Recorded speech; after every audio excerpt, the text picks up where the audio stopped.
So tips and tricks for tissue management around implants. One thing that we want to share with you, if you haven't received an email yet, you will. You will find in our webpage that we just put together our new Restorative Academy series virtual course, which will have one hands-on seminar that will be held in Atlanta next year. So it's six seminars, five of which are going to be held through an online uh, forum, just like our webinars, and only one meeting will be held in Atlanta, where we're going to have a hands-on seminar in Atlanta, and it will be next year. I think it's February of next year. This Restorative Academy series is going to start November of this year. So please just keep this in mind. If you want any more information, you can always email us at romerodentalseminars@gmail.com, or you can visit our webpage, romerodentalseminars.com, just to find out a little bit more about this Restorative Academy series that is going to start again November of this year. And we want to thank all our sponsors. As you know, we offer one free CE credit through each of our webinars. You will have a requirement on a quiz, and I'll show you how to get to the quiz at the end of this webinar. Once you complete the quiz, just email it to us, and we'll be more than happy to submit your AEGD credits through the PACE webpage. We want to thank Oral Arts Dental Laboratories, Colteen, Comet, B&Air for their support for these credits. Our objectives today are going to be very clear. The first thing that we want to share with you is we want to help you understand how a conservative surgical approach can enhance the quantity and quality of available soft tissue around your implants, how to effectively use flowable composite the day of implant placement to develop gingival contours, also how to learn to reshape gingival tissue surrounding healing abutments, and understand how comprehensive care, implant digital planning, and 3D printing can help with gingival contours. Again, if you want to take advantage of our free CE credits, please make sure that you visit our webpage. You will find 3 links under webinars. The first link is the link for our future live webinars. You can check all the topics that we're going to have for the remainder of the year, and you'll be able to sign up, do an early sign up through that link. You can always watch our previous webinars on an on-demand channel by clicking the on-demand button on our webpage. And if you want to take advantage of our CE credits, just make sure that you go to our CE quizzes link and make sure that you click this time on the tissue management PDF file. Just download that PDF file, complete, answer the questions, and send that back to us with all the information that is required, and it's in the form. All right, so let's get started. Let's talk about our tip and trick number 1 for today. And we are going to first talk about what we call, or what has been called, the ice cream cone technique. And for that, I'm going to share with you this first case. And what we're seeing here is a CBCT of this tooth right here, this central incisor. And what I want you to see here is the amount of damage on the buccal bone. You can see that when you're viewing the CBCT, there's barely any, there's very little to no buccal bone plate surrounding this root. This is a fractured tooth with what you can see here with a large periapical lesion, has a very large root canal and a large metal post inside, and that's the reason why this tooth was fractured. The tooth had been fractured for maybe a couple of weeks, so there was extensive damage in the area. And these are the cases where you would most benefit from this ice cream cone technique if your diagnosis is correct and your surgical approach is correct as well. I want to share with you here the frontal view of the CBCT. You can see how the facial aspect of or the buccal bone plate was literally almost completely disappeared. You can see the root and the post through that fenestration that patient presented on the buccal aspect of tooth number 8.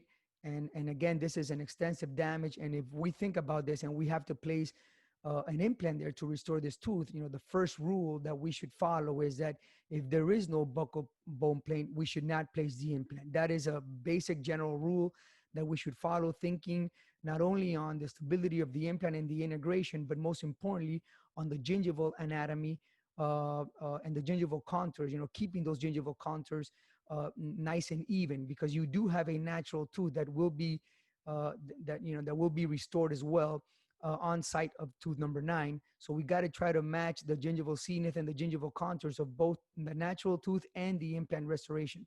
So that's why it's so important that you understand that when we're talking about tissue management around implants, you have to have these considerations sometimes even prior to placing the implant. So you got to make sure that before you place the implant in that planning phase, you consider all the things that we're going to be talking about today.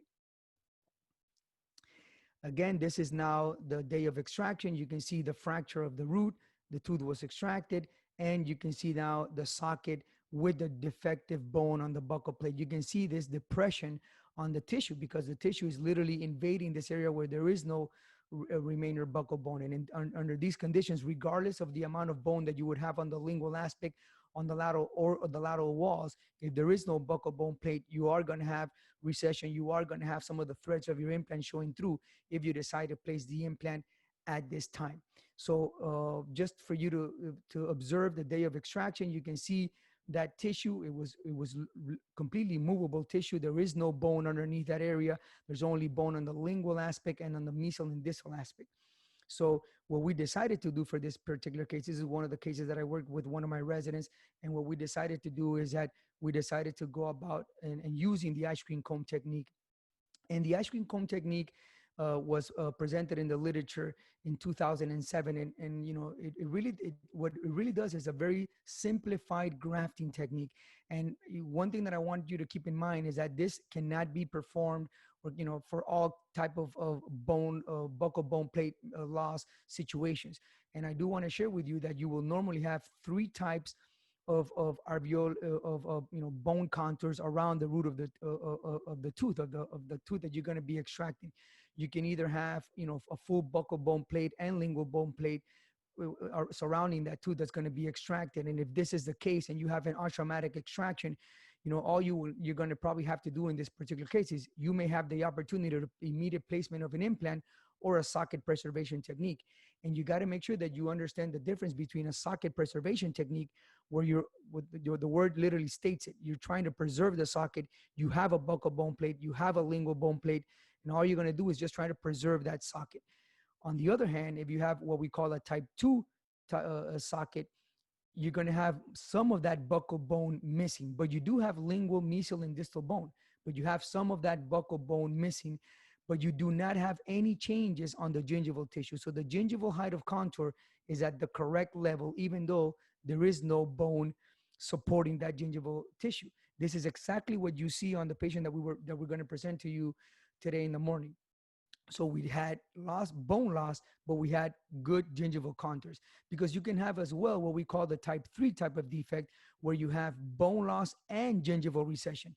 And in this particular case, there is no way you're going to be able to do an ice cream comb technique. This particular case requires a more invasive, a more elaborate protocol for you to regain tissue and bone in that site prior for you to placing the implant. So always keep this in mind. Make sure that you understand this classification and make sure that you're choosing the right case for this technique. This is a good technique, as I'm going to share with you, but it is very clinical and precise indications for clinical dentistry. One of the things, and the reason why the technique is called the ice cream comb technique, is because you have to, one of the tips or the idea of this technique is that you are going to contour your membrane that is going to look like an ice cream comb with the actual ice cream portion of it towards the coronal aspect of the tooth, and the cone shape towards the bony aspect of the alveolar process. So once you can either do it yourself. I know that there's a company out there that actually sells their membranes already with this shape. But again, this is something that we normally just use. I'll share with you the type of membrane that we use, and we just normally just cut it just like you're seeing right here. This is not a prefabricated one. This is one that the actual surgeon in this article did himself prior to placing it in the socket. But the most important thing is that the cone aspect of the ice cream cone goes towards the actual or inside the socket, and the ice cream itself or the ice cream shape itself goes in the coronal aspect of the alveolar process. And the whole idea with this technique is, as you're seeing here in this diagram, is that once you place the membrane, what you're trying to do is that number one, you're not raising a flap. So because you're not raising a flap, you do have all the vessels and all the blood supply to this bony defect. So if you raise a flap here, you're going to lose that periosteum, and you're going to lose some of that blood supply to the bone. So this is very critical. That's why this technique is very minimally invasive. You don't raise a flap, just keep the tissue in place, and all you're going to do is introduce into the socket that membrane so that you avoid the tissue to infiltrating the graft that you're going to be placing. And again, in this diagram here, you're seeing that the implant has been placed. I don't recommend that. I recommend actually first grafting the site, waiting for this graft to heal, and then coming back and place the implant. So you don't want to do this. This is not something that I would recommend exactly the way that you see it on this diagram. All I'm showing you here in this diagram is the actual membrane and the bone being placed. And that's how we're going to go about the case that I'm going to share with you today. The membrane that we're using for this case is Orament sustained membrane, which has, I think, a 16 to 18 week turnaround working time. So it's an absorbable membrane, but it will stay a longer period of time within the socket, and that's what you want. The other option that you have is Biomedic N, which is another really good membrane. And one of the things that you're going to find with these membranes are they're going to be very stiff and thick. And so that stiffness and that thickness is going to allow you for easy handling of the membrane. At the same time, you're going to be able to suture through the membrane, which is necessary for this technique to just keep the membrane in place. But most importantly, you're giving the membrane a good long time in order for it to reabsorb itself. You want it to be slow reabsorption because you want to make sure that there's no infiltration of the tissue within your bone graft. And that is only achievable by using one of these membranes that are long, they're slow absorbing membranes, and that's very important that you keep in mind. So what you see here is that we had Dr. Shepard. He went ahead and just sliced the membrane and make sure that he got his ice cream cone shape towards the coronal aspect. You can see that the cone shape is already inside that defect that you saw in the video. This is exactly the same patient.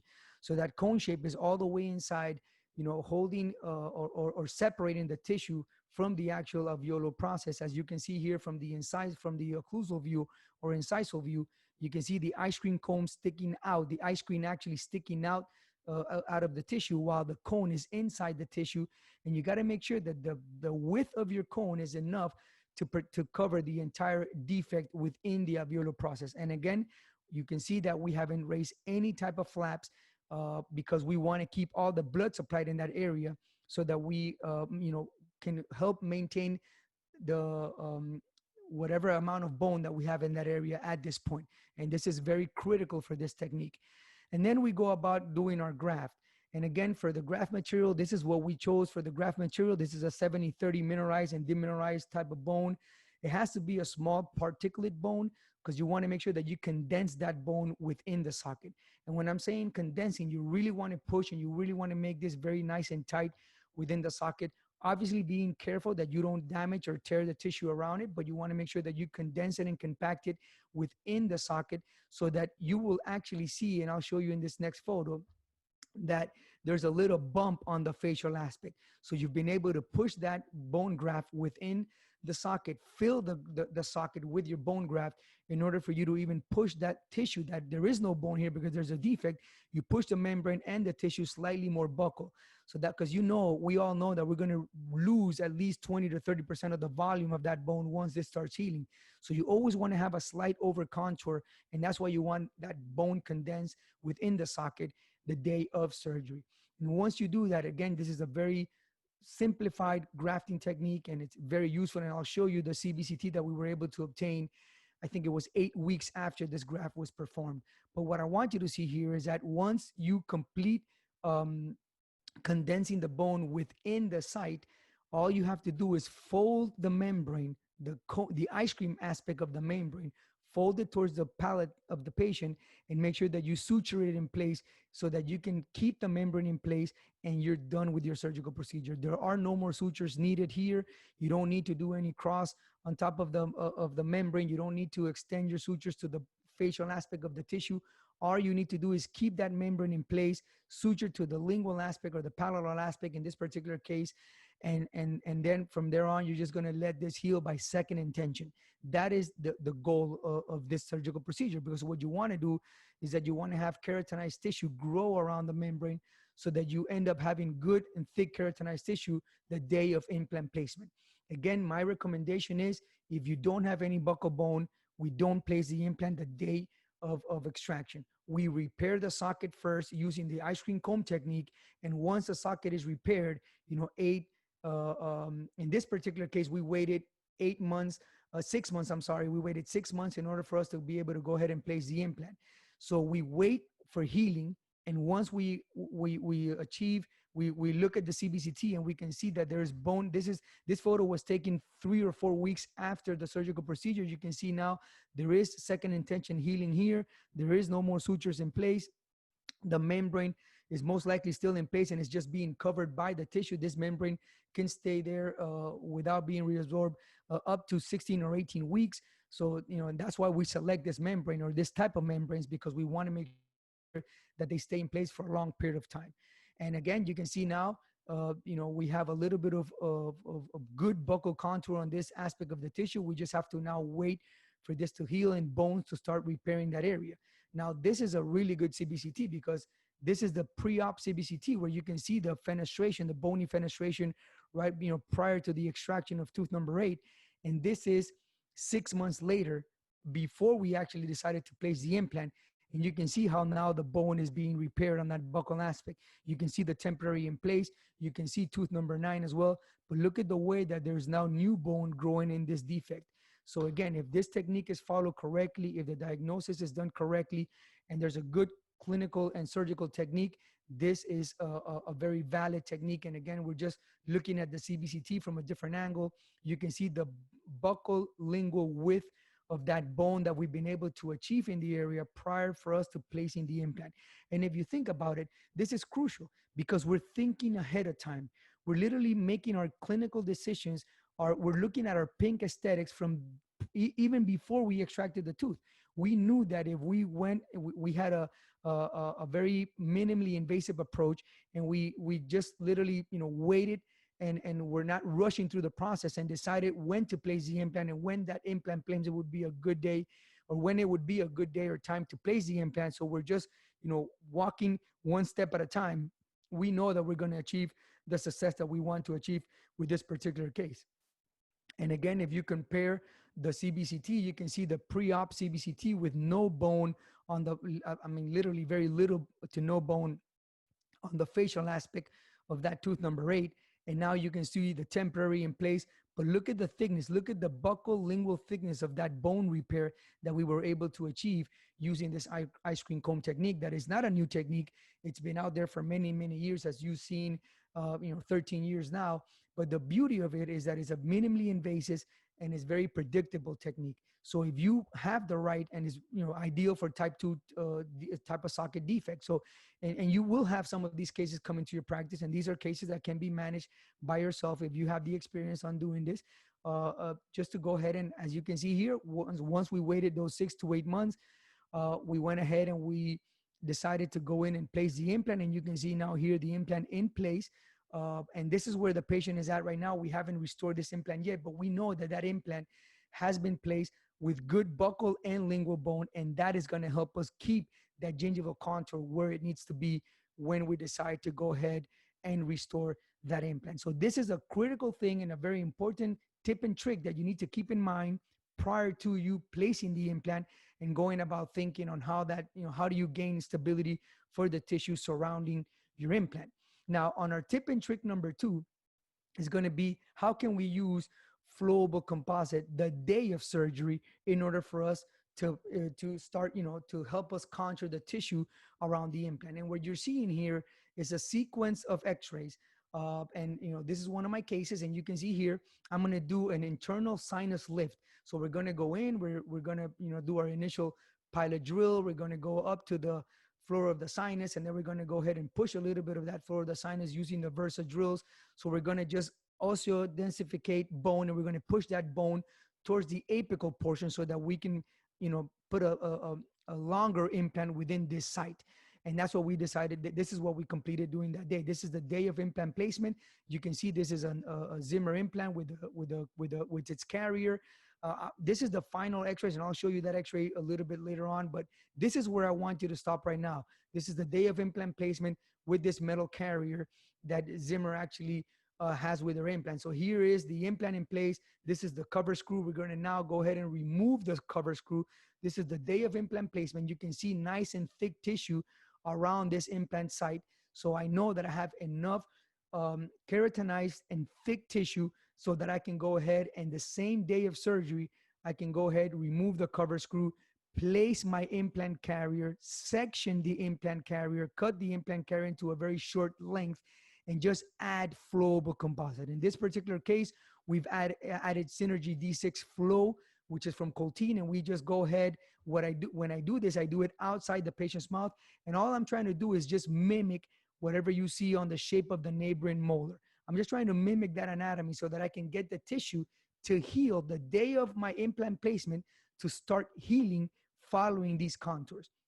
You want to make sure that we remove all the excess outside the patient's mouth, and we make sure that, and I'll talk a little bit about what kind of contours we work and we decide to use around this flowable composite. But the most important aspect, and it's not only the contours, but making sure that you have a very nice and polished surface surrounding this tissue. So again, you add the flowable composite, we light cure it, we remove this from the patient's mouth, we cut the inner surface or the aspect of the flowable composite that is going to be in contact with the tissue. We make sure that we have nice and concave emergence profile, and we highly polish it. And once we do that, we suture, two interrupted individual sutures, and we allow this to heal. And once this heals, what you're going to find is that this is now 3 months after the implant placement. And what happened, or the benefit of this, is that you can see that the day of my impression, and now this is my impression coping, and I've just added a little bit of flowable just to copy the actual anatomy that I was able to achieve in that gingival contours. And I'm copying that anatomy using, again, my flowable composite so that I can now pick up this with my impression material. And what this is going to do for me is that it's going to give the lab the information of this and of the anatomy of the emergence profile, so that now your lab will be able to fabricate your custom abutment following these guidelines, following the anatomy that you work so hard to achieve within that sulcus. But again, we obtain this anatomy the day of implant placement, and that is what I recommend. If you have a thick biotype, if you have enough tissue in order for you to protect that bone to implant interface, then you are more than you're more than likely to go ahead and create your custom healing abutment the day of implant placement. And you can do that by using flowable composite, making sure you have a nice contoured I would say concave inner surface of that flowable composite, and highly polished so that the tissue can just go ahead and heal, just like you're seeing here around that flowable composite. And you can see here, this is the day of the impression. This is the flowable, this is the actual impression coping of this patient that I'm presenting here. You can see the anatomy that we were able, and look how nice and smooth the flowable composite is within the tissue. So now when the lab pours this with some tissue model, they're going to get this anatomy or that shape that I was able to achieve with the flowable composite within my impression. And now they're going to be able to design their custom abutment. And you can see here, this is the surface, the highly polished surface of this custom abutment that is going to be in intimate contact with the tissue. And what you're seeing here is this concave shape of this abutment, highly polished, which is going to be in intimate contact with the tissue, as I stated. And now you can see that the margin, and I'll show you when we place this into the patient's mouth. You're seeing here my Atlantis abutment one more time. You can see the tissue contours that we have been able to reproduce within the confines of our abutment. You can see that I have these very nice jigs that are sent to me by the lab in order for me to sit this jig to the neighboring teeth, go in and make sure that I have full seating of my custom abutment to the implant. So there's a guide that I use to sit these abutments, and you can see now you can put your screwdriver right through that little hole right here. Make sure that this is nice and tight. And once you remove the jig, look at the way that the actual abutment, look at the margin of the abutment that goes from mesial to distal, pushing the tissue away, keeping the right anatomy of the tissue. And now I just go ahead and cement my crown. And not only that, I'm able to cement my crown, and I have very good access to the margins, because when you're looking at the X-ray over here, you can see this concave anatomy that was given to my customized abutment. Look at the distance as well from the new margin, from the prosthetic margin of this custom abutment all the way down to the platform of the implant. I have enough distance in order for me to make sure that I can clean any excess cement in this area.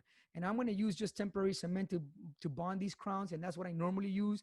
And I'll talk a little bit about that as well pretty soon, what to use and what not to use today. But it's very easy to clean. You're far away from the platform of the implant, and this is the area that you're going to have to be critical. You have to understand that you got to be very careful when you're cementing these prostheses. And there's many ways, and I'm not going to talk about this today, but there's many ways to control the amount of cement that you place within your crowns, because you don't want to use an excessive amount of cement and getting your cement underneath this gingival tissue. Now, one thing that I can say is that look how nice and tight this actual abutment fits around this area, and how nice and tight the tissue is around the abutment. So chances for, in this particular case, to get a lot of the cement underneath, if you use the right amount of cement, are very slim to none. Here you can see this is the area where we added where we did our sinus lift, internal sinus lift. You can see the amount of bone that is now visible in our X-ray at the apical portion of the implant. And again, the concave contours, the right emergence profile to the actual abutment for this cement retained crown away from the platform of the implant. And again, now this is our final restoration. Again, you have very good access to the margins because the margin is right at the gingival level, and all this was controlled by the lab because of the technique of the impression, and most importantly, because of the way that we manage the anatomy of the tissue the day of implant placement. Our tip and trick number 3 is now how to push the gingival tissue away from the implant when you have a healing abutment. And again, I'm just showing you many clinical situations. You can have many of these present to your clinic, and you would say, and I'm just giving you different tips for different clinical situations. In this particular case, this patient presented to the clinic and she had a bicon implant placed on site of tooth number 9. This implant was submerged, and I actually, I did not place the implant, but I performed the second stage. And that's what you're seeing here on this middle photo right here. I was the one that performed the second stage surgical procedure. And if you are familiar with the bicon implant is it's a friction fit abutment to the implant. So it's a cold well between the actual prosthetic abutment and the implant. And the implant is literally below below the crest of the bone. So when the implant is placed, the implant is normally 2 to 3 millimeters below the crest of the bone. So this implant was placed in a really good position by the surgeon that placed the implant. Patient was referred to me for the prosthetic rehabilitation. But again, I want you to look at the tissue, the way that the tissue or the shape of the tissue. This patient had lost that central incisors many years prior to the day that I saw the patient. She went through ortho so that she can have a good space, the same day, because she had lost mesial distal space between tooth number 7 and tooth number 9. So there wasn't enough room here for another a good, a decent or a aesthetically pleasing central incisor. So she went through ortho, and when the orthodontist was done moving the teeth, I went ahead, did the second stage surgery. This is the day of temporization. And again, I'm only exposing the implant, placing the abutment, putting my temporary, sending the patient home. 15 days later, you can see now I have nice healing. This is the day of suture removal. But look at the tissue contours of tooth number 8 compared to tooth number 9. This particular patient had a very high smile line. So I needed to work around this tissue. And this is what this presentation is about. How do I work around this tissue? How do I look at this pink aesthetics so that I can achieve a good aesthetic outcome? And again, you can see this is the actual um, abutment. This is the bicon abutment that is tapped into the implant. There's a cold well friction grip between the actual, and you can see here, there is no screw here. This is what goes into the implant. So if I place my prosthetic abutment into the implant, and what I did here is I created a shell around that abutment. I used some Vaseline around the abutment, and then using flowable composite outside the patient's mouth, I use flowable composite, and I just place a little bit of, or a thin layer of flowable composite around the prosthetic abutment. Once I get that done, you can see that I have separated this flowable composite, this very thin shell of flowable composite. I've separated it from the actual abutment. That's why I use a little bit of Vaseline when I'm using Bicon implants or when I'm restoring Bicon implants, and I want to create this shell around the implant. Once I do that, I go back, I place in the abutment. You can see now my shell, and using I'm fabricating a new temporary for this implant. I'm going to go ahead and just pick with acrylic or bisacryl, whichever material you want to use for your temporaries. I'm just picking this shell made out of flowable composite, and you can see it right here. Once I do that, I add more flowable composite around the more the most cervical aspect of the abutment. I, like you see, I just fill this up with flowable composite, and then I shape it outside the patient's mouth to get this right contour. And I want you to see slightly concave, mesial and distal, nice and smooth, highly polished. I know that that's what's going to go underneath the tissue. Now, you do not want to push the tissue away from your from the implant, 100% of what you need the first day. And it literally is going to be impossible because you're going to feel a lot of resistance from that tissue. So you want to go slowly. My rule of thumb is, and you can see here the anatomy that we've been able to achieve. This is the first day, 15 days after this implant was exposed to the oral environment. And you can see here, what I do is I place the temporary in, and I start pushing the tissue away. When I have the patient seated in my chair, I know that I'm going to get this white tissue because there's ischemic tissue around the implant. What I normally do is I wait 3 to 5 minutes, and I want this tissue, this ischemic tissue, to get some blood flow again back to it. If that happens in those first 3 to 5 minutes, then I know that I'm good to send the patient home. I don't send the patient home if the tissue stays ischemic for 10 minutes and there is no blood flow. I want to make sure that I don't damage any of this tissue. Now, in this particular case, you can see that this patient had a very thick biotype. So she had really good tissue, but you will find in your practice that you will have, patients that have thick biotypes, others will have thin biotypes, and the thinner biotypes patients are the ones that you're going to have to be very careful with, that you don't exceed the amount of pressure on that tissue day one. So you want to go slowly. What I normally do is I have the patient come back every week or every 2 weeks to the office, and I just add a little bit of more flowable, and I continue pushing the tissue out. This is the first time I did it. You can see this is after the third time I have added flowable composite to the cervical aspect of this temporary crown. And you can see now that I'm getting closer to what the actual patient or the tooth number 9 has around the cervical aspect. So what I'm trying to do is I'm just trying to match the emergence profile. But look at what I was able to achieve. Once I get to this point, I like to wait from 30 to 60 days. The longer you wait, the better the tissue is going to be, the more mature the tissue is going to be, the less bleeding of the tissue when you remove the temporary. So, you're just going to have a more mature tissue. In this particular case, we waited 90 days. And we waited 90 days. This photo was taken 3 months after I was done recontouring that tissue. And I want you to look at the way, remember how we started.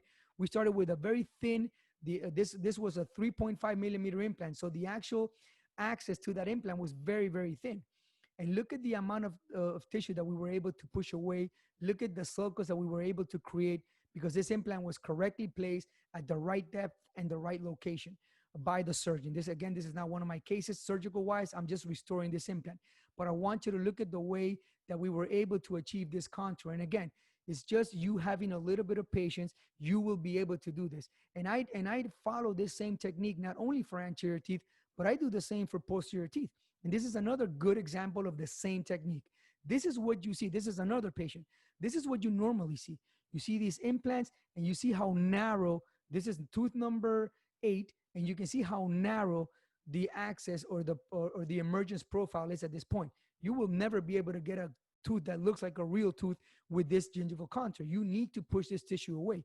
But keep in mind that in order for you to be able to do that, the implant has to be placed correctly. This is one of my cases, surgical wise and restoratively wise. And you can see that we were deep enough to have 3 to 4 millimeters of good thick tissue around this implant, which not only is going to help with the gingival contours, but it's going to help with keeping that bone in place for a longer period of time. So protecting your bone around the implant. Again, this is the shell that we fabricate around this healing abutment using flowable composite. You can see that we pick up a temporary, we connect the temporary to this little shell, and then all we have to do is add flowable composite around the shell and make sure that we achieve the right gingival contours. And you can see little by little we start pushing. This is probably 15 days or 3 weeks after we initiated pushing the tissue away. You can see what we were able to achieve 8 weeks later. So this is 2 months later. We've been able to push that tissue away, nice and thick tissue, no bleeding tissue, very nice and mature tissue. But look at the anatomy of the missing tooth number 8, and look at the anatomy of the actual natural tooth, the gingival contours of the natural tooth on number 9. And again, once you work really hard to achieve that gingival anatomy, make sure that you use flowable composite, and that you, the day of your impression, you make a copy. You do not allow this tissue to collapse. So I don't use just impression material. I'm going to go ahead and place this flowable composite within the sulcus, like cure it, and make sure that I like what I see. Make sure that the gingival contours are exactly what I'm trying to reproduce in my impression. And by doing so, now you're going to go ahead and pick up your impression. Now you have a copy or a negative of the anatomy that you've worked so hard to achieve within the contours or the confines of that implant. So now you know that your lab is going to give you a crown that is going to be able to hold the tissue. This is an abutment. This is a zirconia abutment. You can see the gingival margin. It was placed slightly subgingival so that it can hide any transition between the crown. It is an Emax crown that I'm going to cement to this abutment right here. And this is screwed in place. But look at and I'll show you the x-ray, how far away we actually are from the platform of the implant and the amount of tissue that we have. You can see here, there's the implant. Here is the abutment. Look how far away we are, our new prosthetic margin, from the actual platform of the implant. And you can see the anatomy just holding this tissue in place. Look at the crown, look at the gingival contours around the implant, and look at the gingival contours around tooth number 9. And that is the goal that we're trying to achieve. Can you do this on posterior teeth? And the answer to that question is yes. You can do this around posterior teeth. And this is first we place the implant. We use a healing abutment. We waited for 4 weeks. 4 weeks later, we removed the healing abutment and we fabricated. This is a Zimmer implant.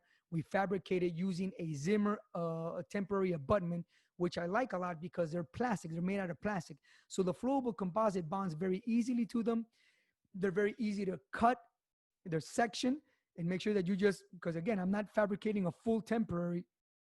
All I'm going to do for my posterior teeth is make sure that I fabricate something that recreates the actual gingival contours, even for a posterior tooth.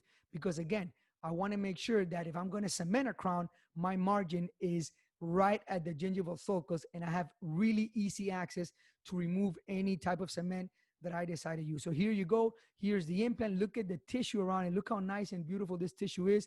Gingival margins. I am now going to make an impression of this area using my flowable composite and making sure that I send that negative copy to the lab so that the lab can fabricate what? Can fabricate a custom healing abutment with the right internal contours to hold the tissue in place, and making sure that the new prosthetic margin of my healing abutment is 3-4 millimeters away from the platform of the implant. And again, this all comes to it's a combination of good and good decisions. Placing your implant, this is my case, placing the implant at the right depth with the right tissue height, making sure that I have enough keratinized tissue around that implant, allowing it to heal well around that healing abutment, removing the healing abutment, and going about fabricating my customized healing abutment, getting the tissue to have the right contours. And this is the final day of delivery of the crown. You can see the actual prosthetic margin is slightly above the gingival margin. Very easy for me to access, very easy for me to clean, and to clean any type of cement that I would decide to use for a restoration like that. Now, personally, I have been using Duraline, which is a polycarboxylate cement, as my temporary cement for my implant cemented crowns. The majority of the restorations that I do for posterior teeth are screw retained. I do have some cases where I like doing cement retain, and that's just a restorative preference. And you can have your restorative preference. There's a lot of literature to support one or the other. The one thing that I do want to mention to you that I just recently found out, even though this has been published since 2013, is that and this is Dr. Wadhani from the University of Washington, where he has found that we know that Duraline it's a fluoride releasing type of cement, just like resin modified glass ionomer is as well. And these fluoride content type of cements, specifically Duraline, the one that he's been looking at, he states that this material corrodes titanium. And as you know, the actual abutments that I'm using here, the Atlantis abutments or any customized healing, customized abutments, prosthetic abutments that you will be using, they are made out of titanium. Now, in my mind, he's referring a lot more to the actual corrosion that you may have. He probably is worried more about the corrosion that you may have at the implant level. I have yet to see. I've been using Duraline on my abutments for cementing my temporary crowns for years, and I've actually had the opportunity to remove these crowns for whatever reason, maybe a year, 2 or 3 years after I cemented them, and I really haven't seen anything that has caught my attention. But that being said, I believe in what he is working on and what he has been publishing. So I have decided to move out of Duraline and start using other type of temporary cements that many companies actually fabricate today, specifically designed to temporarily cement crowns on implants. So I just want to keep that in mind. I did wanted to make the disclosure that I was one of the dentists that were using Duraline. And if you look at the literature, you will see that 17% of actual U.S. dental schools teach to use polycarboxylate for final cementation of implant retained crowns. So it's something that has been taught for a while, maybe because of not knowing this information, but having access to this information. I truly believe that there's still more research need to be done, but this is something that we have to keep in mind and just be careful and be mindful and do your own research, read more about it, and see what you can or what conclusions you can make out of it. And our final tip for today, our tip number 4, is how to combine comprehensive care and CAD/CAM so that you can literally manage correctly the tissue around your implants. Again, this is all about managing the tissue around implants. And one of the things that you got to keep in mind when you want to try to manage tissue around implants is that you have to have the right mesial distal width or space in order for you to restore an implant. In this particular case, you can see this patient had orthodontically malpositioned teeth. You can see this is the area that he wanted me to restore. And in this area, there was no way that I can fit one premolar and one molar that he was missing. There was just not enough room. And again, if I don't make these clinical decisions prior to me actually placing the implants, I'm going to have a really hard time with these implants. I'm going to have a hard time because I'm not going to have ideal tissue. I'm not going to have healthy tissue around my implants. So always keep that in mind. So when I have cases like this, I let my patients know that they're going to need more than just restorative care. They're going to need more of a comprehensive care. And in this particular case, they're going to need an orthodontist to help me achieve what I want to achieve in requires to dimensions, to space, in order for me to place 2 good, well-located implants and have good tissue around these implants for me to be able to restore. So what did the patient do? The patient went with my recommendation. We sent the patient to the orthodontist. They use Invisalign, and this is 1 year after the orthodontic had been initiated. You can see the huge difference. They still needed to just kind of, touch some more areas just to get all the spacing correctly. So we waited for maybe 6 more months. Once the patient was completed or had completed the ortho, and this is when your office and lab communication is ideal, because we all know that there are many ways that you can fabricate this digital, you can plan for digitally guided or digital guided surgery for the day of implant placement. One of the techniques that you can follow is that you can do it yourself. You can have a software, you can have a, there's one free software out there that I know of, Blue Sky Buyer, that you can go ahead and design your case, and you can even print your surgical guide once you have, your full design. Or what I like doing more, to be honest with you, is I work with my lab. And this is one of the cases that I work with Oral Arts. And what I like about Oral Arts, and or at least the way that we're working with our digital planning cases, is that I do the CBCT, I do the initial planning of the implants. And once I place the implants where I want them to place, I go ahead and forward to them, email them the STL files of those implants where I want them to be located. Once they have those STL files, we just get on the phone. It's a 5-minute conversation. We just talk about, okay, this is what I'm trying to achieve. And I just tell them, okay, this is how deep I want the implants. I give them all my clinical expertise. I let them know exactly what I'm looking for. And all they do for me is just place the implants exactly, make sure that there's no minor, or if there is any corrections, minor corrections are done at that time. If there are no corrections, then they just go about designing the actual surgical guide. And what I get is all the images of the planning that we went through over the phone, just like I told you right now. And then I get from them the printed guide with the tubes. They know exactly the system that I'm going to be using. In this particular case, I'm going to be using Zimmer implants. And not only that, but because they did all this digitally, they send me these very nice printed healing abutments. And all this is planned digitally. So when I get this from them, I'm ready to place my implants, and I already have my customized healing abutments. So at this point, I don't have to worry about using flowable composite. I don't have to worry about placing a regular healing cap and then coming back and having to fabricate my customized healing abutment. I don't have to worry about creating a shell. I don't have to worry about anything of what I just showed you previous to this image right now. I'm ready to go. I'm ready, and they give me all what you're seeing here. I get my implants, and here you go. This is the surgical guide, the day of implant placement. There is no way that I can go anywhere else but where the plan was. So I'm going to go in. I'm going to do my pilot drilling through the tissue. I'm going to make sure that I got very nice and paralleling pins, one right next to the other. You can see they're centered in the middle of these metal sleeves. So you can now see how good this planning was and how predictable your surgery can become now. Now I'm ready. I always like raising my flap. I want to make sure that I get my implants exactly where I want them to go. So once I do my pilot holes, and this is just the way that I do it, and I teach my residents how to do it as well, I'm going to go ahead, do my incision. I'm going to verify the thickness of the tissue. I have more than 1.5, almost 2 millimeters of thick keratinized tissue. So I know that my implants are going to be in good shape.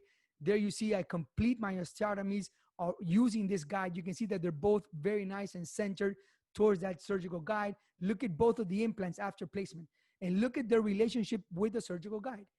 Again, very precise. If you have good communication with your lab and they know what you're doing, this is something that I would recommend you do, because this is one less thing for you to do in your clinical practice. I do the implant placement digitally in my office. I email them the SEO files. We make any minor corrections, or I just follow. They just give me any recommendations that they would like to give me. I say yes or no. I make the final clinical decision, and they go by printing and sending these very nice, highly polished, printed customized healing abutments. They are already cemented or bonded to these metal connectors. That's the way they come from the lab. All I have to do is place my implants, put the customized healing abutments, suture around them, and just let nature go and do its stuff. Let's just the healing do what it needs to do. This is, I think, 15 days after the surgical procedure. You can see the tissue now growing around these highly polished, customized healing abutments. We wait 3 to 4 months, depending on the time that you like waiting. And now all I have to do is remove the healing abutments, make sure that I put my impression copings, and make sure that I put my flowable composite, just to keep that shape, that anatomy that I have been working so hard to achieve. And once you do that, you send your impression to your lab. And again, here are my titanium abutments. These are for screw retained crowns. You can see the titanium abutments here. You can look at the anatomy and the emergence profile that we were able to achieve. So very nice crowns. You can see now they're both screwed in place. And now I'm ready to go ahead and restore the access of these implants with composite, and there are my final composite restorations, and this case is done. So again, if you think about it, there's, you're thinking about working on the tissue or the anatomy of the tissue from, even before you start, you even think about placing your implants. So one message that I want to leave at the end of my presentation today in regards to tissue management, it all starts the day of your diagnosis. So you have to understand that you have to look at the bigger picture before you even plan on placing the implants.